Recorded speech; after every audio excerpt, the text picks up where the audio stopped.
Hello and welcome to another edition of Autocar India's Quick News, the weekly roundup of everything that's new in the automotive industry. This week's episode is powered by Nayara Energy, India's largest private fuel retail network. Before we begin, a quick reminder to subscribe to the Autocar India channel and hit that bell notification icon to stay notified of all our latest video drops. We kick things off with some exciting news from Lamborghini. The Temerario has been launched in India at Rs 6 crore. The Temerario is Lamborghini's successor to the Huracan and it has been launched in India just 9 months after its international debut. Unlike the V10 powered Huracan, the Temerario uses a plug-in hybrid setup with a 4-litre twin-turbo V8 paired with 3 electric motors. The petrol engine alone makes 800 horsepower and 720 Nm and revs all the way to 10,000 RPM. Lamborghini says it's the most powerful and highest revving V8 ever fitted to a production car. Total system output is 920 horsepower and 800 Nm of torque. Lamborghini claims 0 to 100 in just 2.7 seconds and a top speed of over 340 kph. The 3.8 kWh battery can be charged via an AC port, regenerative braking, or by the V8 engine itself. The Temerario is built on an all-aluminium space frame which improves torsional rigidity by 20% over the Huracan.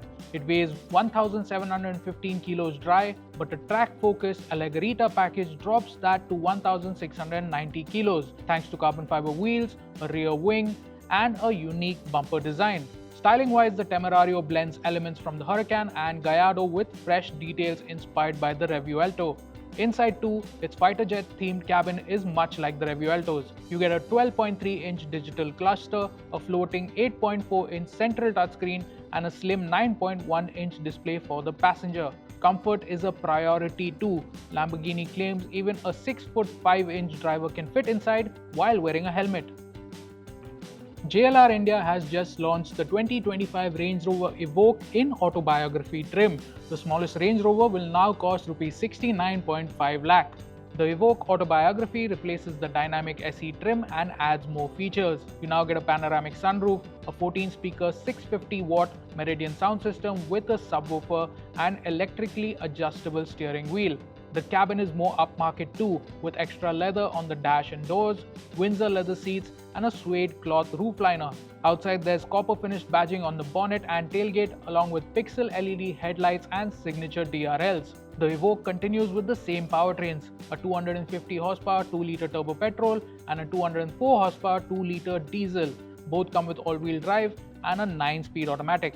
No matter which engine you choose, the new Evoque is priced at Rs 69.5 lakh. That's 1.6 lakh more than the dynamic SE. Moving on to BYD, who have just launched the Seal sedan at Rs 41 lakh. The mid-spec BYD Seal Premium now gets frequency selective dampers that were earlier exclusive to the performance trim. The performance variant also adds BYD's DiSUS-C system, which softens or stiffens the suspension in real time. New features across the range include a powered sunshade, wireless Apple CarPlay and Android Auto, a better air conditioning and air purification system, and a lithium iron phosphate battery with a claimed 15-year lifespan. The Seal still comes with 3 powertrain options. The base dynamic trim gets a 61.44 kWh battery and a rear motor with 204 horsepower. The Premium steps up to a 82.56 kWh battery and 313 horsepower. The top spec performance adds a front motor for all-wheel drive and a combined 530 horsepower. Claimed range is 510 km for the dynamic, 580 km for the performance, and 650 km for the Premium. The base price of the BYD Seal stays the same, but the Premium and performance variants now cost Rs 15,000 more. Now some big news from Stellantis. They are bringing their Leapmotor EV brand to India. Stellantis has confirmed that Leapmotor will enter the Indian market, its 4th brand here after Citroën, Jeep and Maserati. The launch was originally slated for late 2024, but it has been pushed back and there is no confirmed timeline yet. Stellantis hasn't revealed the full product lineup, but sources suggest Leapmotor will start with the T03 hatchback aimed at rivaling the Tata Tiago EV. The brand will also introduce a 5-seat SUV, the C10, to compete with the Hyundai Creta Electric and MG Windsor. Stellantis plans to bring 6 Leapmotor EVs to India by 2027. While it's not clear if the cars will be imported as CKD or locally made, they'll likely be sold through Stellantis India's existing dealer network. Kia India has confirmed that the upcoming Carens facelift will be called the Clavis. The Kia Clavis will be positioned as a more premium offering alongside the Carens, much like what Maruti does with the Ertiga and XL6. The Clavis is set to launch on May 8, 2025. Kia's teaser video reveals the Clavis with a fresh new look, a slimmer grille, redesigned headlights, in line with the brand's latest model. While the Carens is the only Kia in India without ADAS, the teaser shows a collision warning on the digital display, hinting at some level of autonomous tech. The new Clavis is expected to share its powertrains with the Kia Carens. These comprise of three 1.5-litre engines, a naturally aspirated petrol, a turbo petrol, and a turbo diesel. And now for some great news from Maruti Suzuki. All of their cars will get 6 airbags as standard within this year. Maruti Suzuki chairman R.C. Bhargava confirmed during an earnings call that all of their cars will come with 6 airbags as standard by the end of 2025. The brand has already started upgrading its models, with the latest to get 6 airbags being the Eco, WagonR, Alto K10, Brezza and Celerio.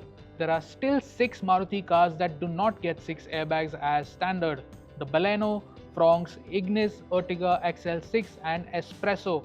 The Fronx and Baleno do get side and curtain airbags on their higher variants, but prices for the entry-level trims are likely to rise once 6 airbags are made standard. Maruti Suzuki is clearly increasing its focus on safety, with the latest Desire earning a 5-star global NCAP rating. However, several other models in the range still score poorly. It remains to be seen how much safer these cars will get after the 6 airbag update. There was some more interesting news from Maruti Suzuki during that earnings call. A 3-row Grand Vitara is coming to India this year. Maruti Suzuki chairman R.C. Bhargava confirmed that the brand will launch another SUV later this year alongside the e-Vitara, which is expected by September. While Bhargava didn't reveal further details, we have learned that it will be a 3-row version of the Grand Vitara. The 3-row Grand Vitara, codenamed Y17, has been spotted testing on our roads. It is expected to feature design elements inspired by the e-Vitara SUV and will be built on the existing Grand Vitara's Global C platform. The powertrains are also likely to be carried over from the current model. And now for some very important news from Skoda and Volkswagen in India. Both brands are recalling some units of their made in India cars. The Skoda Kailak, the Kushaq, Slavia, Volkswagen Tiguan and Versys have all been recalled in India to address an issue with the rear seatbelts. According to SIAM data, the recall affects all made in India models from Skoda Auto Volkswagen India produced between May 24, 2024 and April 1, 2025. According to the SIAM recall document, a total of 47,235 units are affected. The issue involves the rear seat belts. In the event of a frontal collision, the buckle latch plate could break or the webbing of the rear center seat belt along with the buckle of the rear right seat belt could fail, posing a safety risk for all passengers. The brands will directly contact affected owners to resolve the issue. Owners can also visit the Skoda India and Volkswagen India recall microsites, where they can enter their VIN numbers to check if their cars have been impacted. Moving on to the Nissan X-Trail, some 80 units of the SUV have been acquired by a premium used car dealer and are now being offered at Rs 29.5 lakh. The slow sales of the Nissan X-Trail have been in part due to its high price and relatively limited features. Of the 150 units imported, around 80 have been picked up by premium used car dealer Big Boys Toys. The zero mileage units are now being offered at Rs 29.5 lakh, a massive 20.42 lakh less than the original price. The X-Trail is powered by a 1.5-litre 3-cylinder turbo petrol engine producing 163 horsepower and 300 Nm of torque. The India spec model came with cloth seats and an 8-inch infotainment screen, but one of the units at Big Boys Toys features a larger 12.3-inch touchscreen and beige leather upholstery. The SUVs are stocked at the dealer's Gurugram facility with deliveries available across India. And now for some two-wheeler news, Royal Enfield has updated the Hunter 350 and launched it at Rs 1.5 lakh. Royal Enfield has made a few key updates to the Hunter 350, the biggest being a shift from a linear spring to a progressive one for the rear suspension. This, along with a new exhaust routing, boosts ground clearance by 10 mm. The seat has also been redesigned and now features higher foam density for added comfort. Plus, all variants now get a slip and assist clutch. The Hunter 350 also gets some extra equipment, including an LED headlamp, a digi-analog instrument cluster with a tripper pod, and a Type-C charger as standard on higher variants. The bike also gets 3 new color schemes. Mechanically, it stays largely the same, still powered by the 349cc air-cooled J series engine, which produces a relaxed 20.2 horsepower and 27 Nm of torque. Prices for the Hunter 350 start at Rs 1.50 lakh for the base variant, Rs 1.77 lakh for the mid-spec, and Rs 1.82 lakh for the top variant. While the base variant price remains the same, the top and mid variants have seen a 7,000 rupee price hike. Bajaj has just launched the Chetak 3503, the most affordable variant of the 35 series. The Bajaj Chetak 3503 shares the same basic architecture as the other 35 series models, featuring a 3.5 kWh battery with a claimed range of 155 km. However, it takes longer to charge, with a 0 to 80 charge time of 3 hours and 25 minutes compared to 3 hours on the other 35 series models. It also has a lower top speed of 63 kph.